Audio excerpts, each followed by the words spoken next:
शानसोंग को पानी में डिबो के भी रूममेट को चैन ना मिला। वो अब तक उसके पीछे पड़ी हुई है। एक रात वो ऊंची आवाज़ में रूल्स बुक को पढ़ने लगती है।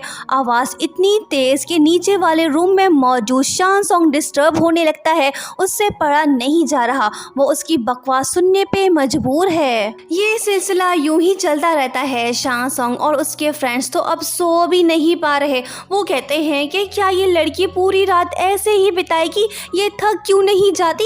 शानसोंग उससे कहता है कि भाई सो जा, कुछ नहीं होना।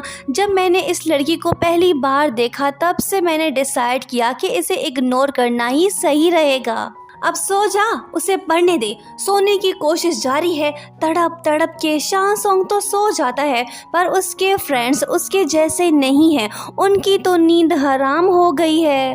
नेक्स्ट मॉर्निंग रू मैंग और लिंगशिन दोनों डायरेक्टर के ऑफिस जाते हैं और वहीं पे भी वो दोनों फिर से लड़ पड़ते हैं। ये देख डायरेक्टर को गुस्सा आता है। लिंगशिन उससे कहती है कि सर, मैं आपको कुछ बताने आई हूँ। ये लड़की सारा दिन शानसोंग के पीछे पड़ी हुई है। इसकी नीयत सही नहीं, ये उससे रिवेंज ले रही है। ये सुन के रू मैंग कहती है कि नहीं सर जी, ऐसी बात नहीं है। मैं इसलिए उसे फॉलो कर रही हूँ क्योंकि वो बेचारा बड़ी प्रॉब्लम में फंस चुका है।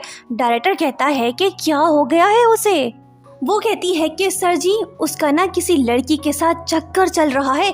ये सुन के लिंगशिन उससे पूछती है कि क्या बात कर रही हो। डायरेक्टर कहता है कि ये तो अच्छी बात नहीं, मैं डायरेक्टर हूँ, मुझे चेक करना होगा कि वाकई में ये सच है। रू मैंग कहती है कि सर, रूल्स बुक में तो इश्क करने की कोई सज़ा नहीं रखी आपने। वो कहता है कि अच्छा, तो अब हम न्यू पनिशमेंट देंगे, तुम सबूत लेके आओ। लिंगशिन को अच्छा मौका मिला है शानसोंग के करीब होने का। वो चाहती है कि उसे डीमेरिट पॉइंट्स मिलें ताकि वो दोनों एक ही क्लास में पढ़ सकें। वो अर्ली मॉर्निंग अपने गैंग के साथ उससे मिलने आती है और उसके करीब होने की कोशिश करती है। शानसोंग तो कुछ समझ नहीं पा रहा। जब रू मैंग वहाँ पे आती है तो उसे देख वो कहती है कि हम दोनों साथ में हैं, हमारे पॉइंट्स माइनस करो, जल्दी करो। रू मैंग बात को समझ तो गई है, पर डायरेक्टर लाउड स्पीकर लिंगशिन से कहते हैं कि शानसोंग को बुली मत करो, उसे छोड़ दो और तितर बितर हो जाओ। इस प्लान के नाकाम होने के बाद वो फिर से एक साजिश तैयार करती है। वो एक बॉय के फेस पे शानसोंग की फ़ोटो फिट करने का सोचती है, पर उसकी ओवर एक्टिंग उसे ले डूबती है। बॉय फ़ोटो उतार के फेंक देता है और वही फ़ोटो रू मैंग के हाथ लगती है। मज़े की बात, शानसोंग भी वहीं पे खड़ा होता है। उसे कुछ करना होगा वरना वो फंस जाएगा। वो रू मैंग से फ़ोटो लेने की कोशिश करने लगता है, पर वो उसे खूब जलील करती है। बिल आखिर वो फ़ोटो लेके वहाँ से भाग निकलता है ताकि किसी को शक ना हो। रू मैंग इस बात से खुश नहीं, वो पछता रही है। रात को हम शानसोंग को ख्यालों में खोया हुआ देखते हैं। कहीं वो रू मैंग को लाइक तो नहीं करने लगा है, देखना होगा आगे। बास्केटबॉल प्लेयर और हैंडसम बॉय लू चेंग जल्द ही अपना बर्थडे सेलिब्रेट करने वाला है।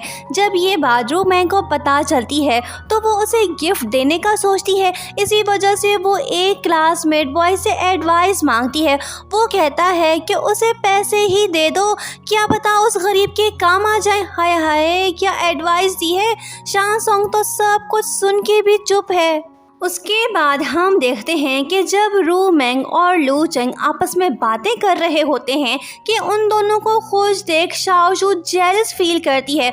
वो है तो रू मैंग की बेस्ट फ्रेंड, पर मसला ये है कि वो भी तो लू चेंग को लाइक करती है। शाओशू का शक तब यकीन में बदल जाता है जब वही क्लासमेट बॉय जिससे रू मैंग ने एडवाइस ली थी, वो अपनी ज़बान खोलते हुए सबको बताता है कि रू मैंग किसी बॉय को गिफ्ट देना चाहती है।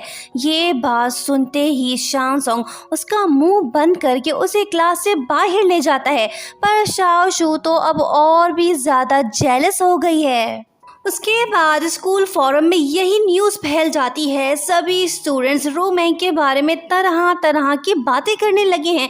जब शाओशू इस बारे में रू मैंग को बताती है तो वो इस बात को सीरियस नहीं लेती। रूमर्स नहीं रुकते, स्कूल में हर कोई इसी के बारे में बात कर रहा है। रू मैंग को फाइनली रियलाइज़ होता है कि उसे एक्शन लेना होगा, पता करना होगा कि आखिर कौन है इसके पीछे। दो लड़कियां आपस में बातें करते हुए कहती हैं कि रूमैंग के दो बॉयफ्रेंड हैं, एक यहाँ पे और दूसरा स्कूल के बाहर। वो तो बेशरम लड़की निकली। उनकी बातें रूमैंग सुन लेती है और वो उस पर गुस्सा होके कहती है कि प्रूफ करो जो तुमने अभी कहा, वरना ठीक नहीं होगा।